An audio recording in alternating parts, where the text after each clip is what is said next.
son, Chucky. Wanna Play a game. What's your favorite scary movie? kill for mother? Welcome, Ellie. He'll tear your soul apart. Let one die. Olá e sejam bem-vindos ao Psycho Approved, o podcast que analisa o terror cinematográfico de uma perspectiva psicológica. O meu nome é Daniel e no episódio de hoje vão-me acompanhar numa caminhada pela famosa Elm Street, onde iremos explorar todos os sinistros acontecimentos que marcaram e inspiraram o franchise A Nightmare on Elm Street. Com 9 filmes no total até agora, o episódio de hoje vai ser definitivamente o mais ambicioso que já fiz até à data e vai ter de ser dividido em duas partes para os poder cobrir a todos. Nesta primeira parte, eu vou entrar em detalhes sobre os primeiros 2 filmes, incluindo a história e a produção por trás deles, e ainda as influências e inspirações que levaram Wes Craven a criar uma das mais marcantes sagas de terror da história do cinema. E para além disso, ainda vamos explorar o meu vilão favorito, Freddy Krueger. Welcome to Freddy 101. O franchise começou com o filme A Nightmare on Elm Street em 1984. Escrito e realizado por Wes Craven, o homem também responsável por nos trazer os filmes do Scream. What's your favorite scary movie? É neste filme que somos apresentados ao Freddy, um assassino de crianças que as mata com uma luva com lâminas que ele próprio construiu. O Freddy é preso, mas acaba por ser libertado devido a um erro burocrático em tribunal. Então os pais das vítimas juntam-se e acabam por prender o Freddy no mesmo sítio onde ele tirou a vida das crianças e é queimado vivo. Mas apesar do corpo do Freddy ser destruído, o espírito dele continua a assombrar os sonhos dos jovens de Elm Street, mais especificamente dos filhos daqueles que o mataram. He's dead, honey, because mommy killed him. O Freddy é bastante diferente dos outros vilões da altura. O Jason e o Michael eram assassinos silenciosos e a maioria das personagens podiam ser trocadas por outras sem alterar o filme. Mas o Freddy e a Nancy são icónicos e destacam-se facilmente das outras personagens que partilham o mesmo papel que eles em outros franchises. A Nancy não é a típica final girl que está sempre a tropeçar enquanto foge do assassino, como é o caso da maioria das raparigas no Friday the 13th, por exemplo. E o Freddy não é um stalker silencioso que ataca das sombras. Ele gosta de brincar com as vítimas antes de as matar e goza com eles durante o filme inteiro só por diversão, o que acaba por o tornar ainda mais sádico que os outros. E é isso que faz com que o Nightmare on Elm Street seja um dos meus franchises favoritos. Bon appetit! Mas de onde é que vem a inspiração para este filme? O Wes Craven diz que retirou inspiração de muitos sítios diferentes. A ideia para o nome do Freddy, por exemplo, veio do bully de infância do Wes Craven, porque ele chamava-se Fred Krueger, e a aparência foi inspirada por um sem-abrigo que assustou o Craven em criança.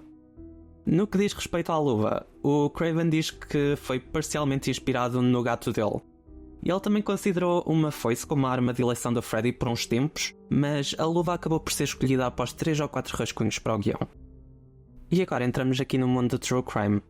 Em relação aos poderes do Freddy, o Craven inspirou-se numa história real. Naquela altura, o jornal LA Times tinha publicado várias histórias sobre uma série de mortes misteriosas em que todas as vítimas reportaram pesadelos recorrentes antes de morrerem enquanto dormiam. O número de mortes reportado era por volta de 130 e todos eles deixaram este mundo da mesma forma, a gritar durante o sono antes de morrerem. Até ao dia de hoje, estes casos são um mistério e não parece existir um consenso sobre o assunto, pelo menos que eu tenha encontrado. Originalmente, o Freddy era suposto ser um pedófilo, porque era a pior coisa que o Wes Craven conseguia imaginar. Mas ele acabou por decidir alterar isso para assassino de crianças porque ele não queria que o público achasse que ele se estava a aproveitar da vaga de casos de pedofilia que estavam a ser publicitados na Califórnia naquela altura. Esses casos fizeram parte de uma histeria de abusos sexuais em creches, que foi um fenómeno que ocorreu nas décadas de 80 e 90, quando várias acusações de abuso nos jardins de infância contra as educadoras começaram a surgir, incluindo pedofilia e rituais satânicos. Muitos destes casos não tinham qualquer fundamento e foram considerados parte de um outro fenómeno que ocorreu na América naquela altura, chamada de Satanic Panic. Por sua vez, o Satanic Panic consistiu em cerca de 12 mil casos não fundamentados de rituais satânicos nos Estados Unidos durante a década de 80, que se espalharam pelo mundo nos anos 90 e a certo ponto ainda prevalece na América até hoje. Porque, a única coisa que os americanos gostam mais do que armas é de teorias de conspiração. Warning signs of satanic behavior may be apparent, such as a sudden, bitterly antagonistic attitude towards family and religion, a reclusive behavior pattern, and listening exclusively to heavy metal rock music, almost to the point of addiction. When one or more of these warning signs are evident, Experts advise you contact your local law enforcement agency at once. No seu nível mais extremo, os crentes desta ideia acreditam numa conspiração a nível mundial sobre uma seita satânica que inclui as pessoas mais ricas e influentes do planeta, estilo Illuminati, que rapta e cria crianças para serem usadas em sacrifícios humanos, pornografia e prostituição. É preciso estar-se muito entediado para criar uma história destas. Mas ao mesmo tempo, isto também explica porque é que os americanos produzem os melhores filmes. Entre as explicações para o Satanic Panic ter ocorrido quando ocorreu e ter alcançado o nível que alcançou, existem 3 filmes que saíram mais ou menos na mesma altura, cujos temas estão ligados ao satanismo. Temos a Rosemary's Baby, em 1968, o Exorcist, em 1973 e, por fim, The Omen, em 1976. Como estudante de psicologia, eu vejo várias explicações psicológicas para este fenómeno, a primeira sendo a minha velha amiga, a ansiedade. Entre os anos 70 e 80 foi quando muitas mulheres deixaram de ser só mães e donas de casa e começaram a trabalhar fora do lar. Então, como já não podiam cuidar dos filhos 24 horas por dia, o número de inscrições em creches e jardins de infância disparou. Então, a ansiedade e a culpa que estas mulheres sentiram por deixar os seus filhos com estranhos pode ter criado um clima de receio, o que as levou a acreditar nos piores cenários possíveis, mesmo sem qualquer fundamento. Para além disso, as crianças são burras e inventam a toda a hora. Os testemunhos delas podem ser influenciados bastante facilmente. Num estudo que eu encontrei da American Psychological Society durante a minha pesquisa, é explicado que estes seres humanos em miniatura incluem partes das perguntas do entrevistador nas suas respostas, de forma a dizer aquilo que elas acham que o adulto quer ouvir delas. Este estudo também demonstra que quando um adulto faz uma pergunta sem sentido a uma criança do tipo "a que é que cheira ao número 6?", a maior parte das crianças vai dar-te uma resposta porque não entende o quão absurda a pergunta realmente é. Isto já para não falar que se repetires a mesma pergunta a uma criança vezes suficientes, ela vai acabar por te dar respostas diferentes porque sentem que não deram a resposta certa quando perguntaste a primeira vez. Portanto, em conclusão, o Satanic Panic não passou de uma teoria da conspiração sem qualquer fundamento. Also é importante relembrar que foi mais ou menos nesta altura que surgiu o Satanic Temple, que as pessoas até ao dia de hoje acham que tem realmente alguma coisa a ver com rituais satânicos e com pessoas que veneram Satanás, apesar de não ter nada a ver. E uma pesquisa rápida no Google mostra-te exatamente o contrário. People think that we sacrifice babies. I mean, I've definitely met some babies that I haven't really gotten on with very well, but I've never actually killed one. De volta ao filme, o Freddy ataca exclusivamente adolescentes no filme, o que foi interpretado de certa forma como um símbolo de experiências traumatizantes que enfrentamos na nossa adolescência. A Nancy, como muitos jovens, sofre de ansiedade social e a sua relação com os seus pais não é a melhor. O escritor revelou que o tema principal do filme é que os pecados dos pais são herdados pelos filhos. E Robert Englund, o ator que interpreta o Freddy, apontou aí bem que nos filmes do Nightmare on Elm Street todos os adultos estão danificados de alguma forma. São alcoólicos, estão medicados, são abusivos ou ausentes. Os pais nestes filmes são quase como vilões secundários. Então, a Nightmare on Elm Street acaba por ser sobre empoderamento para os jovens e sobre os problemas que os jovens enfrentam na nossa sociedade. O Wes Craven escreveu o filme original em 1981 e acabou por ser a New Line Cinema que concordou em produzir o filme. E, apesar desta produtora ter vindo a desenvolver filmes mais lucrativos e bem-sucedidos, como Conjuring, por exemplo, a Nightmare on Elm Street foi o seu primeiro grande sucesso, e é por isso que o estúdio é conhecido até hoje como The House That Freddy Built.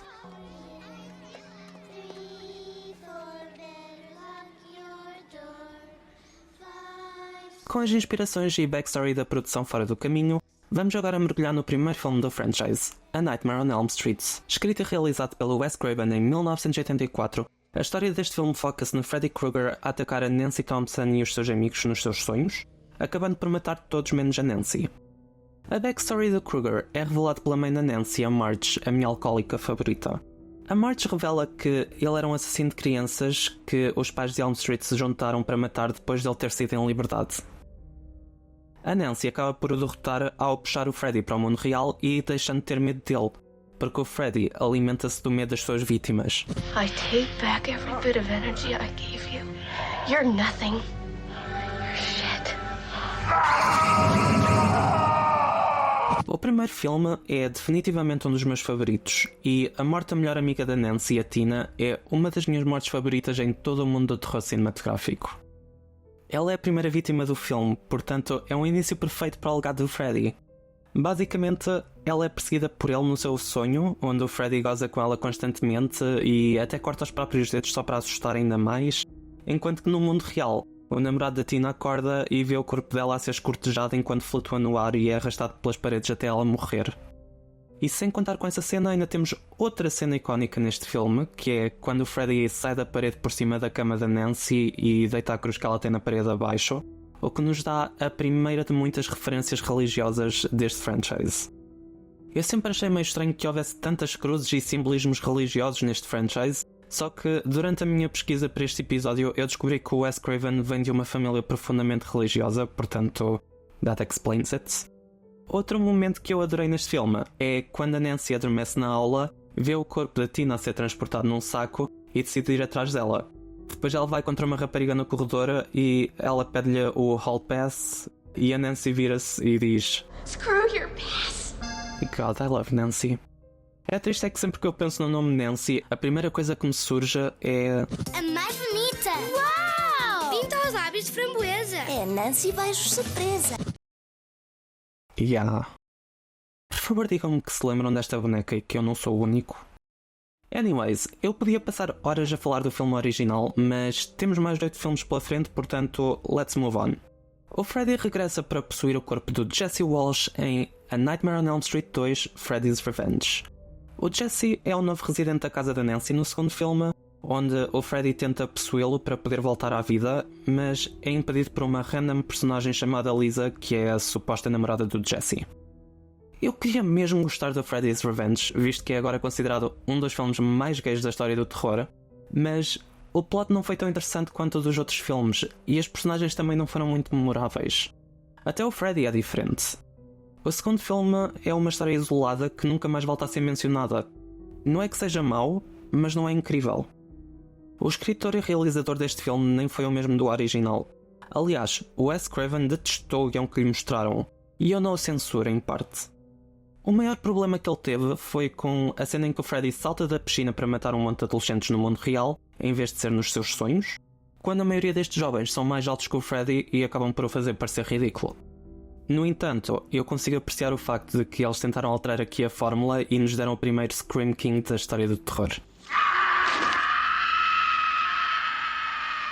O Jesse foi a única personagem memorável do filme, na minha opinião. A suposta namorada, a Lisa, não acrescentou nada ao filme, e eu adorava que eles tivessem dado o papel dela ao melhor amigo do Jesse, o Grady. Acho que essa pequena alteração faria toda a diferença e o filme teria sido muito melhor, na minha opinião. Como eu disse, os fãs deste filme marcaram-no como a sequela queer, devido ao subtexto homoerótico que sugere que o Jesse está no armário. Caso isso não seja óbvio o suficiente para a audiência, eles até inserem uma cena em que o Jesse, durante uma crise de sonambulismo, vai até um bar gay onde acaba por encontrar o seu professor de educação física. Já para não falar que, depois da única cena do filme em que o Jesse beija uma rapariga, ele acaba por fugir logo para o quarto do melhor amigo e até lhe pede para dormir com ele. O que mais me irrita neste filme é a produção inteira a fingir que não se aperceberam do subtexto LGBT do filme. Eles literalmente negaram-no durante décadas. Por amor de Deus, eles têm uma cena onde o Jesse literalmente diz: Something is trying to get inside my body. E a resposta do amigo dele é: Yeah, and she's female and she's waiting for you in the cabana. And you want to sleep with me. Yeah, not gay at all. O ator que fez de Jesse, o Mark Patton, revelou durante uma entrevista que este subtexto gay foi aumentado durante a produção do filme com várias edições feitas ao guião. E ele diz que se sentiu traído pelos criadores do filme, visto que eles sabiam que ele era gay, mas ainda estava no armário. E ele sentiu que basicamente o estavam a tentar forçar a assumir-se ou a fazer de propósito para gozar com ele. Em particular, ele culpa o escritor do filme, o David Chaskin, que culpou este subtexto na forma como o ator interpretou o papel. O Chaskin negou durante anos que havia um subtexto gay no guião dele, e ele até disse a um repórter que o Mark é que interpretou o papel de forma, e passo a citar, demasiado gay. Yeah. O stress emocional que o ator sentiu foi tanta que ele acabou por deixar Hollywood e mais tarde começou uma carreira na profissão mais gay de todas: design de interiores. O Chaskin tentou contactar o Mark várias vezes para pedir desculpa, mas ele manteve sempre a sua posição de que a interpretação do Jesse foram escolhas que o ator fez. É que literalmente até o ator que fez de Freddy disse que o filme é obviamente LGBT. Foi realizado na década de 80, quando havia um pânico enorme devido à crise da SIDA. A personagem de Jesse estava a debater-se se deve assumir ou não, e os seus desejos amorosos manifestam-se como o Freddy. E o seu melhor amigo, o Grady, é claramente a pessoa de quem ele realmente gosta. Está tudo no filme. Mas para além de ser a sequela mais gay da história do terror, a Nightmare on Elm Street 2 não trouxe muito para o franchise em termos de lore. Foi uma história isolada e nunca mais volta a ser mencionada nos outros filmes. Com tudo isto dito, o filme perde-me no ato final quando o Freddy aparece da piscina e começa a matar pessoas no mundo real. Mas eu admito que eu adorei quando ele anunciou os seus planos de adoção às vítimas dele. E depois houve ali uma cena com uns cães demoníacos que eu não entendi porque é que existe. Não sou fã do final deste filme, sorry. Como eu disse, era só substituir a Lisa pelo Grady e este filme subia logo no meu ranking. I need you, Jesse. We got special work to do here, you and me. You've got the body. I've got the brain.